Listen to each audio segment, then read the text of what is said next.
Sir, Bihar में लगातार BPSC का मामला उठ रहा है। छात्र का कहना है कि ये मामला जो है परीक्षा जो है कैंसिल किया जाए और सरकार कह रही है कि जो परीक्षा हुआ वो कदाचार मुक्त है। बोले क्या कहना है? सरकार तो अपने ढंग से अपनी बातों को रखेगी जी। क्योंकि बिहार के शिक्षा व्यवस्था को जब हम देखते हैं तो लगता है कि पूरी शिक्षा व्यवस्था ही चरमरा गई है। हमारा संविधान का अनुच्छेद 21A लाया गया, उसमें प्रावधान किया गया है कि 6 बरस से लेकर 14 बरस के बच्चों को स्टेट मुफ्त शिक्षा उपलब्ध कराएगी। लेकिन 2003 में ये संविधान में संशोधन हुआ था और 2003 से लेकर के आज 2025 चल रहा है, लगभग 22 वर्ष हो गया। अभी तक शिक्षा के सवाल पर जो संविधान में संशोधन, जो मौलिक अधिकार है, उस मौलिक अधिकार का प्रयोग सरकार करने में पूरे रूप से विफल रही। अब है, अभी कुछ दिन पहले नीट का सवाल सुने, अभी बीपीएससी का सवाल सुन रहे हैं जी।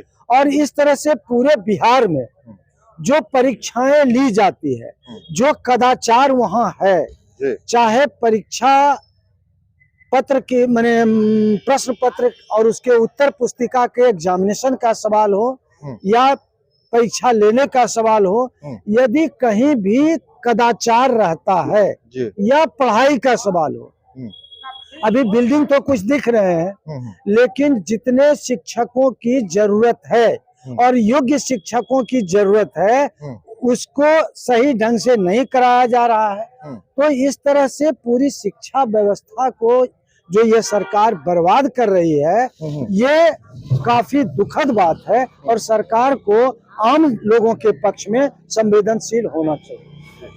अब ये परीक्षा हुई अभी बीपीएससी की, अब बीपीएससी की परीक्षा जो शुद्ध रूप से योग्यता के आधार पर किसी को रोजगार देने की बात है, अधिकारी या दूसरे लोगों को नियुक्त करने की बात है योग्यता के आधार पर, लेकिन यहाँ पर यदि चोरी होगी, यहाँ पर यदि प्रश्न पत्र लीक हो जाएगा, यहाँ पर यदि और दूसरे कंसिडरेशन आ जाएंगे और उसके बाद यदि कुछ लोगों के हित में बीपीएससी काम करना शुरू कर देगी, तब तो ये काफी दुखद स्थिति होगी और तब ये अराजक स्थिति पैदा करने की स्थिति ये सरकार के लोग पैदा कर रहे हैं। बीपीएससी संदेह के घेरे में है, इसको नहीं कह सकते हैं कि बीपीएससी संदेह के घेरे में नहीं है।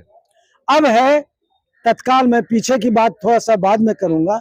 अब है कि प्रश्न पत्र दिया गया है, 2 शिफ्ट में एग्जामिनेशन होता है। अब 2 शिफ्ट में एग्जामिनेशन है और दोनों के लिए अलग अलग प्रश्न पत्र है। अब ये कौन सी व्यवस्था है साहब? एक ही तरह के लोगों को चुनना है, लेकिन उसके लिए 2 प्रश्न पत्र है।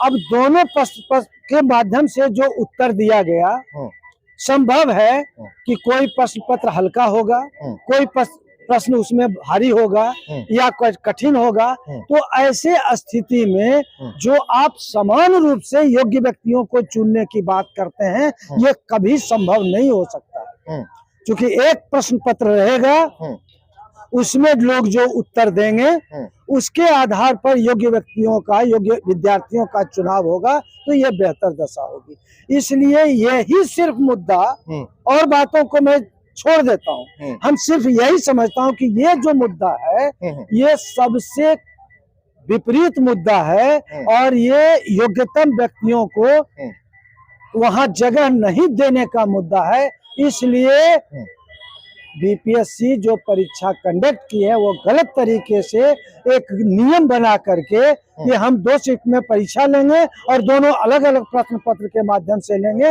ये गलत है। इसलिए इसका री एग्जामिनेशन होना चाहिए और सभी विद्यार्थियों के लिए, जो भी उसमें कैंडिडेट भाग लेते हैं, सभी के लिए एक रूप में एक प्रश्न पत्र के माध्यम से चुनाव होना चाहिए। इसलिए बीपीएससी की परीक्षा तो रद्द होनी ही चाहिए। दूसरा सवाल कि प्रश्न पत्र लीक हुआ है, कुछ परीक्षाएं कैंसिल भी हुआ है। आखिर कैंसिल हुआ, लीक हुआ, ये आप स्वीकार कर लिए कि हाँ यहाँ गलत हुआ है, तो आप पूरे को समाप्त कीजिए, फ्रेश ढंग से परीक्षा लीजिए और फ्रेश ढंग से परीक्षा ले करके और उसके बाद जो योग्य व्यक्ति हैं, जो योग्य विद्यार्थी हैं, जो योग्य अभ्यर्थी हैं, वो उसमें आवे, कहीं कोई दिक्कत नहीं है। चूंकि बीपीएससी एक ऑटोनोमस बॉडी है और बिहार के स्तर पर योग्यतम व्यक्तियों को चुनने के लिए प्रशासनिक महकमा में वो व्यवस्था देती है। और वहां पर यदि भ्रष्टाचार रहेगा, वहां पर यदि गलत तरीके से लोग जाएंगे, वहां पर यदि घूस लेकर के जाएंगे, वहां पर यदि चोरी और बेईमानी करके जाएंगे, तो कभी भी वैसे लोग जो भ्रष्ट तरीके से सत्ता में या भ्रष्ट तरीके से प्रशासनिक पदाधिकारी बनते हैं, वो कभी भी ईमानदार नहीं हो सकते। इसलिए ऐसे लोगों को किसी भी स्थिति में यहाँ जगह नहीं मिलना चाहिए। अब मैं देखता हूँ, क्योंकि मैं भी बीपीएससी की तैयारी कर रहा था 1982-83 में, शायद 84 या 85 में एक अध्यक्ष हुए बीपीएससी का, तो वहां पर स्थिति हुई कि 2 वर्ष तक परीक्षा नहीं हुई। मामला ये आया कि जो परीक्षाएं होने लगी तो उसमें 50,000 लाख उस समय चलने लगा और लोग कुछ इस ढंग से दलाली वहां करने लगे और इस ढंग से व्यवस्था करने लगे। नतीजा हुआ कि हम लोग छोड़ छाड़ करके इस वकालत में चले आए। क्योंकि मेरे जैसा भी उस समय का जो प्रतियोगिता में भाग लेने वाला छात्र था, वो उसको हिम्मत पस्त हो गया और वो बीपीएससी छोड़ करके अपना जहां जिसको जो बना वो किया। तो इस तरह की स्थिति पैदा उसी समय से धीरे धीरे बदतर की ही दशा में गई है, बेहतर की दशा में नहीं गई है। इसलिए बीपीएससी बिहार के लिए सबसे बेहतर जगह है।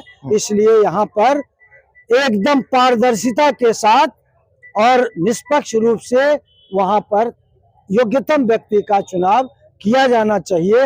इसलिए अभी जो परीक्षा है निश्चित रूप से इसको रद्द करना चाहिए, मेरा यही कहना। अपना परिचय दे दीजिए सर। मेरा नाम हुआ रामजीवन प्रसाद सिंह, अधिवक्ता हूँ पटना उच्च न्यायालय में, साथ साथ मैं इंडियन एसोसिएशन ऑफ लॉयर्स का स्टेट जनरल सेक्रेटरी।